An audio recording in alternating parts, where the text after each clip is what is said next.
Outfit check tayo. Outfit check. 1, 2, 3. Outfit check, outfit check. And lower bell, lower. Oh.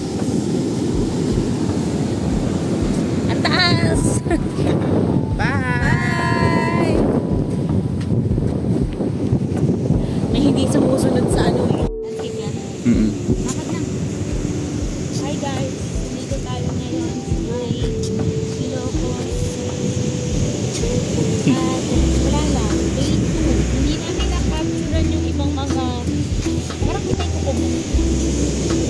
Hindi namin na-capturean yung mga moments earlier kasi we're busy eh. So yun, kasama natin si Francesca. Ang babaeng binigyan ng malaking balakang. Wala! Suso!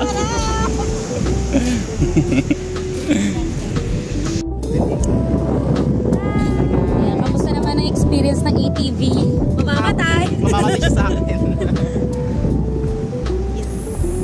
It's so very... Anong tawag dito, kuya? Ano po? Binato. Kala mo talaga di nagbibinatot sa kanila. Hindi na mo na mahilig sa ganyan. We're going to try binato. Sanay ako binatog na may ano. May asin. Pero ngayon ako makakatikim ng binatog na may... Gusto talaga content. Okay, go! Cheers! Cheers! Ayan na guys. Hi guys! So, titikman natin ngayon tong binatog na may condense.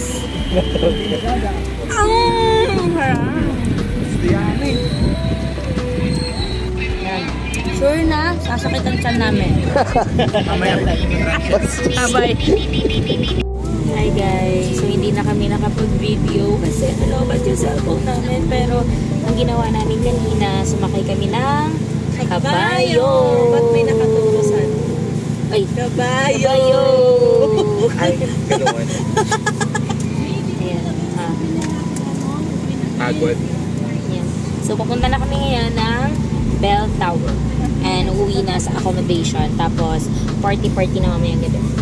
Bye! Hi! Nandito na kami sa may lighthouse. So itutour namin kayo in a few minutes. Bye-bye! Hi! So nandito na kami ngayon sa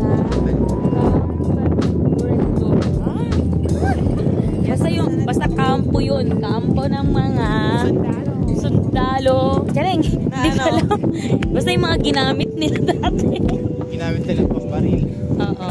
So, tignan natin anong mayroon dito.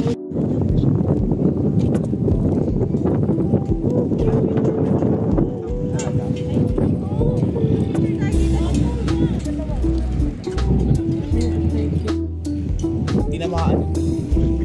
Nakatamaan kayo sa akin.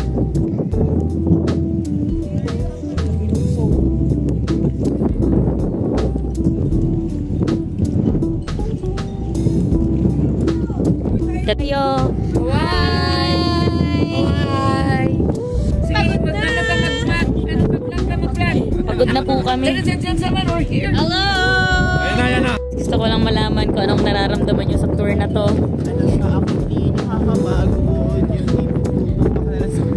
Makikita nyo na sa emosyon ko guys.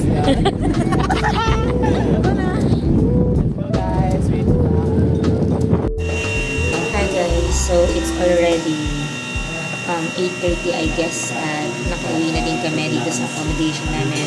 Sobrang pagod na at hindi ko na masasama yung dalawa para mag-outro dito. So yun lang, ito lang mga kaganapan at nangyari sa amin dito sa day 2 namin sa may Ilocos. Again, it's time to say bye!